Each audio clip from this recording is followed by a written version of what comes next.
Now today, I have a pretty huge plan to get set up over on the Just Create SMP. And I have been heavily inspired by not only the dungeon, but also the putt-putt mini golf that Beardstone's been working on. And I was like, you know what? I kind of want to make a mini game too, now that I have like all of this logistical stuff done and we have all of this redstone available to us and I don't have to manually craft it.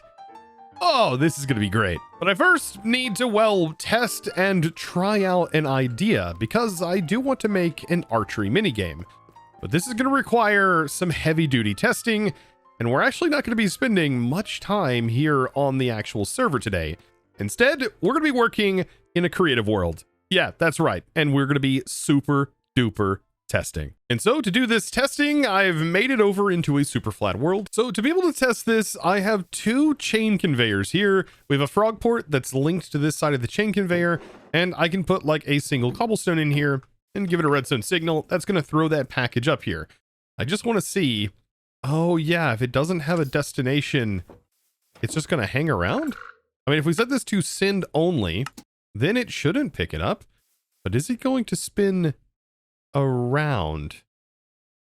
Oh, well, that's unfortunate. So I guess what I could do is set the package to then be picked up over here, and then it does have a destination to go to. So interesting. Once I placed this, it did have a destination to go to.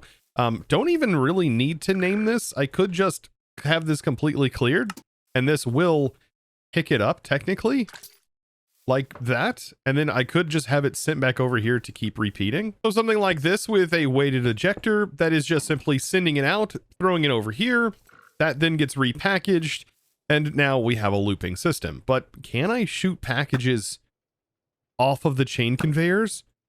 You can't. Oh, that's, well, that just ruins everything then. I really was hoping that you could use chain conveyors as an archery game. Oh man. So, well, that checks this off the list. Definitely not a thing that's possible apparently, but there's other ways we can move packages around. For example, you can use a couple of weighted ejectors and they can throw packages up in the air at each other. And if we get lucky, maybe I can shoot one of these out of the air? Probably not though. It's gonna be incredibly difficult. No? I'm just really bad at aiming. There's no way. This is impossible. Maybe these can't actually be shot with arrows. I mean, I guess here's the ultimate test. Will this work? I mean, that works when it's stationary. I mean, I honestly have a feeling that while these are being thrown around, there's not a chance. I mean, this is firing straight up. There's no way that it's getting missed inside of this. And yeah, I think that they're invincible while they're being flung through the air like this. So interestingly enough, the boxes, when they are spawned or on the ground like this in an item form, they can be shot. And we might be able to use this to our advantage as well. Like a dispenser could possibly dispense them in given random locations. You know what? This could actually work as well. Like we can have a redstone signal, right? That is pulsed on here. So let's do a torch for right now. Throw a redstone signal on this. It spits it out and we can have it set up on some kind of like trigger system that's sort of random. And then when this gets triggered, you shoot. And then we could have maybe some system behind it that's only looking to pick up the item that it's dropping. And it could collect that. Like this might work. So here's a good example of it. I just triggered it like this, and then behind it, we collect the resource. So yes, when we give it a redstone signal, it spawns the package in that location, and we've just got to be quick enough to be able to grab it. Now, how would I pull it off? I mean, I guess this could be set up on some sort of timer. When they trigger, the system starts, and then we've got to figure out this logistical problem. Maybe I'm thinking about this all wrong. We could have a chute right here that is set to collect the packages very specifically, and we could set this with some redstone of its own. But what we would need is on the bottom, we would need like a smart chute. and then we would deposit this like so. So this would be the collector. This would be the redstone package collector for resetting something like this. And then up here would just be what contains all of the packages that get dispensed down randomly. Oh, you're telling me this just destroys the packages? I mean, honestly, I get it. Maybe it needs to like spawn them onto something like this. No, it still just deletes them. That's so strange. I mean, there are other options. Like, for example, we could do a funnel, and then the funnel will then have the package in here, and then we give the funnel a redstone signal, and then that should allow it to be pulled out. I don't know. Yeah, this could work, right? We put the package in the barrel, and then we let off, and that will work. And then this would have to receive the signal. So that puts the package. Oh, but it puts it right on top. Interesting. As you can see, I'm not very good at this. This is just blowing my mind here. Oh, and also I tested it. If a package is on a depot, yeah, you also can't shoot it either. Now, I just had a crazy idea while I was working on all of this. So instead, we can have the package drop down, and I could set a target block back here, and we can have like multiple rows, right, of this package contraption. And the idea is to count the score, not with this, but by using the actual blocks and counting those. So we can have this quickly pulsed. It sends one package in front of a target block. And whenever we actually hit this, what it can do, let's grab some redstone real quick. Whenever we hit this, this is going to send a redstone signal. So we're going to actually see that light up, or we can just use a lamp to probably indicate that we're actually receiving a signal. Much better. So there we go. So we have a lamp. Whenever they shoot the package, they are going to hit the package, and they're also going to hit the target block, unless it knocks the arrow back. What is this? Oh my goodness, the package straight up knocks the arrow back. And also, is this just not... It's not even picking up the cobblestone? Well, I mean, this works surprisingly. If we drop a package, it lands inside the hopper, and then that collects it at least. Okay, so I think I figured out at least a solution for dropping the items and having them land. So if we do use a hopper, the hopper thankfully doesn't pick up like the package in item form, so we can put a carpet on top of it or anything like that. And when it lands, we can shoot it, and the hopper actually collects the items successfully. Because it seems like the chute was not picking up items if they kind of got pushed to the side, which is something that can happen. So now we've got to come up with another solution. When the actual package gets broken, we could detect a redstone signal from the back of a hopper with a comparator. And this we need for some sort of scoring purposes. We're going to have some way of detecting a redstone signal when this receives one. And man, I was really hoping it would phase through the actual target block. But as you can see, it doesn't actually phase through the target block. But we can still put a target block here to kind of indicate a target. We just need to make sure that this is actually going to detect the item flowing through it fast enough and send a signal. All right, so let's give it another shot. We drop it down. All right. And whenever I shoot this, no matter where I'm shooting it from, okay, it does send out a redstone signal. So, oh, thank goodness, we are getting somewhere. Now, I want to make a little test run here, just very simple. We push the button, and then we want it to send an original set of packages. But what we want to happen is if this package gets broken, that item will then be checked. And then what we want to do is we want to make sure a new package is sent back down in its place. And so ultimately, our score will be the combined total of all of the cobblestone that ends up in the barrels. And then you should have an infinite supply of packages that keep constantly getting sent. And to be able to start this chain, we are going to use this to trigger the ultimate timer that is going to allow the packages to all fall. So down here, I have a redstone link. We can also do a redstone link here. And this is going to trigger the timer. And I think we can set this to invert to start this off. And then we just need to have these pulsed based off of the signal received back here. Now, when this receives a redstone signal, this should temporarily uninvert this, allowing the chutes to be able to send the packages down. Chutes, funnels shouldn't really matter.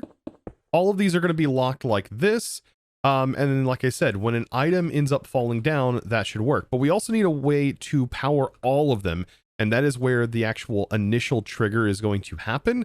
And it's going to allow that to keep running for a while before shutting everything off. Now, to be able to handle our timer, what we're going to need is to make sure we give this a signal of some sort, and it's going to ring a bell to indicate that the event has triggered. So we should receive a pulse initially that like basically starts it, and then we'll receive another pulse when it ends that. And then that second pulse is where we actually need to make sure this whole thing shuts down. And I think that can be done with a powered toggle latch, because this is going to trigger between two different states. So we'll have that initial on state. So whenever this starts, if we have this in its off position, that will then turn the power on. And then we can invert this signal on any of these redstone pieces by simply right clicking, right? Or just starting this in this state first. And it's just going to flip between the two every time that happens. Right? Look at that. So to get that redstone signal to here, to make sure to shut these down so they don't receive anymore, this is where we can use some more redstone links that are paired up to the signal we're generating here. You know what? As I'm continuing to learn more about these redstone components, and I typically don't dive too deep into redstone, this right here, the pulse repeater, might actually be a better solution. So we can set our timer specifically on here, have this inverted, that way it keeps these locked, and then we start the game, and then this right here could potentially do this, maybe not. Yep, that's definitely a maybe not. But the one we need is the pulse extender. Okay, this is what we need. So with it in its inverted state, that will keep them locked. When somebody hits the button to start the game, then this will get triggered, turning this off. Oh, which is perfect. And then we can have it interact with the bell by inverting its signal as well. Okay, so yeah, get rid of this because we don't need this. The pulse extender is exactly what I need. And this right here also is able to trigger a bell, and we can use like note blocks or something else to indicate different sounds. But so I just have it inverting this signal going into a bell. When the button is triggered, it will ring this bell or note block or whatever. And then right here, when the pulse finishes and the redstone signal comes back to lock everything, this will indicate that the event has ended. Now I'm just going to tie this in like so. So essentially, this will send the original pulse that will start everything. And I'm hoping the pulse is not too long. We might actually just need to use a pulse repeater right here for this, just to make sure that the pulse repeater just simply sends a single pulse when the button's pushed. And when I push this, it should hopefully unlock all the packages, or not. This is very interesting because I didn't know this. But the redstone signal cannot be passed through the receiving side of a redstone link. Noted, now I've got to fix. So now after all of my trial and error, I think this is functional and should work in concept. Now, I had to make sure that when the button is pushed, this is triggered first. So I have it first in the redstone chain. So it hits this first, which means this will receive it first because this is 2 blocks away. And so that should hit that, do this, which is going to shut this off, which is the overarching like redstone shutoff, which keeps these shut off for now, ending the game. So the game is ended, and then this sends to these rows, which will then trigger immediately after that lets go. It's going to unlock these, sending only 1 package out. Then, after every package is shot, the package should immediately be restocked by the redstone behind it. And then, after the timer that we set is finished, then you have to still shoot the remaining packages, and that will ultimately be your score. And the faster you are at shooting all of those packages, the higher your score. I still don't know how I'm going to trigger the score, but let's start it off. So there's the packages, and right now you can see I can shoot those packages. They instantly get restocked, and the quicker I shoot them all, there we go. That is finished, and then I can still continue to take out the rest of the packages, and then that will ultimately be my final score. And you know what? I could even set up maybe another system that automatically destroys those packages. maybe by firing arrows, but I think that would complicate things a little bit. Now to generate the score down here, I'll just take all of the cobblestone that is generated. And what I can do is use like a smart observer, for example, and then link it to a display and place that here. And then we can set amount of matching items. And then we can set whatever we want to the label, like score, for example. Like we can say score equals what have you. And then if we extend the board, that should be plenty big enough. And we can see the score right here is at 0. I think that's fine. And if we go down here, let's see, maybe we can even make this smaller. And then that would display the score a bit better. So it's set to 0 at the moment. But if I start a game, let's just go ahead and start a game real quick. And then I start breaking these. That should update. You can see it says 1, but it's going to continue to update. It's just kind of slow, I think. I don't know if there's going to be a way, unless we use redstone signals directly, to adjust the score exactly. Yeah, I mean, this might not actually be the play here. Now, you know what? Instead, we could probably use some Nixie tubes. We should never have over a double-digit number here. We can maybe have a scoreboard later on. But I think it would be kind of cool to use like a Nixie tube to keep track of this. So if we activate and then we start shooting the packages, we are going to be much further away, by the way. I just want to make that clear. Like, we're not going to be close. We're going to have like a firing range. Okay. And then we finish off all the packages because they're now done. And then we just wait for our ultimate score, which does take a second because of the update timer. And after we've waited a minute, that should be it. So we have 11 in there. I feel like this will work. I just don't know how, like, I don't know if I can make the display link any faster. Oh, wait.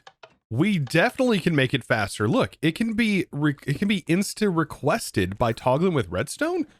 Wait, so you're telling me that I can use like a clock, for example, or a timer, and I can just have the timer constantly pulsing it to update it faster? There's 5. There's 11. That updates it instantly. Oh, I didn't know this was a thing. This could change, like, this could change everything. Does this? Oh, you can have it pulsed every 2 ticks to do an update? I mean, that would happen instantaneously. But not only that, this could reflect scoreboard changes and like allow you to literally draw images on a scoreboard. Okay, let's try this one more time with this actually pulsing and updating faster. We should get like almost immediate feedback, right? From this, so long as we actually scale this up. Let's just make this go faster. So 3, and then we should see 4. Oh yeah, it's almost immediate. Like the hoppers are the only thing that's limiting this whole setup. I'm definitely getting somewhere. Oh, this is working. Then what we need to do is just simply link in to this right over here. So when the button is pressed again, it will reset the scoreboard. And to be able to do that, well, we just simply need to void out the contents here. I mean, it's just going to be the same as this. We'll have a pulse repeater that's inverted and then just set this into its receive mode. And then, for example, this was our prior score. So we have, let's say, our items in here that, let's just say there's only like 16. Really doesn't matter. There's our score of 16. When we hit the button, that empties and we have a fresh playing field. Now, as far as buffering our items and making sure our packages only have 1 cobblestone each inside of them, well, we can simply do that by using a smart chute and making sure it's set to exactly 1. And then we have the cobblestone inside leading into a depot, which will only hold the amount that you give it. For example, 1 stack, and it won't allow the chute to send any more. And it's on a per stack basis. So we can just have this constantly running. That is going to produce a package that has a single cobblestone in it, making our scoreboard really easy to handle. And then we just have chutes that just make sure those all get constantly refilled on demand. I mean, for this initial concept, I think this is turning out fantastic. So yes, we will be further away. These will constantly refill. So you can continue on like shooting these as much as possible. We can set the timer to like, I don't know, a minute. So you have like a minute to go through here. And I would love to also have some way of maybe making a timer. I don't even know if that's possible. Now, as far as a timer goes, we actually have a stopwatch, but I wish it had an inversion mode where you can set like the time that it starts at and then goes down. But if you link it up to a cuckoo clock, a display link, and then you have your Nixie tubes, inside of here, there's a stopwatch mode. When this receives a redstone signal, or actually when the redstone signal is let off, it will start a timer. When it receives a redstone signal, it resets it and then just stays at the set value so long as it is currently active with redstone. So I have this tapped in to my setup over here. So this timer is sending a strong signal. Whenever the game starts, it will let off of that signal, which will allow the timer to tick up. And I have it set to exactly 1 minute. So you see the timer is running right there. And so once it goes up to 60 seconds, which is all the time we get, I mean, I think this is fine. It would be cooler if it ticked the opposite direction. I don't think there's a way to invert it.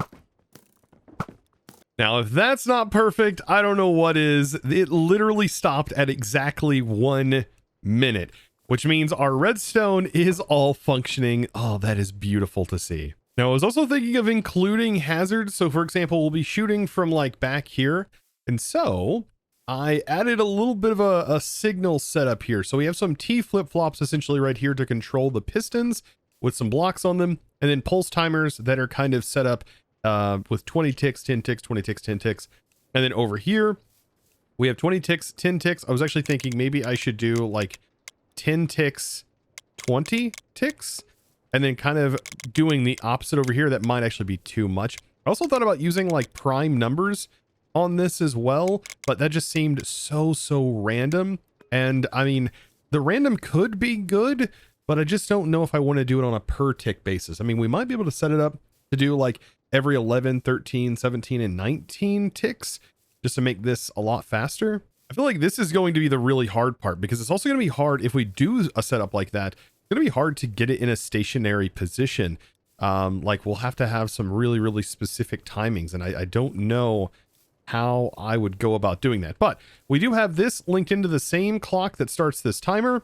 So whenever I start this, this is then going to start acting like this, and we really have to time our shots. Oh boy, this makes it really hard, it being synced up like that. I mean, that's one. Let's just say we can't go to the walls.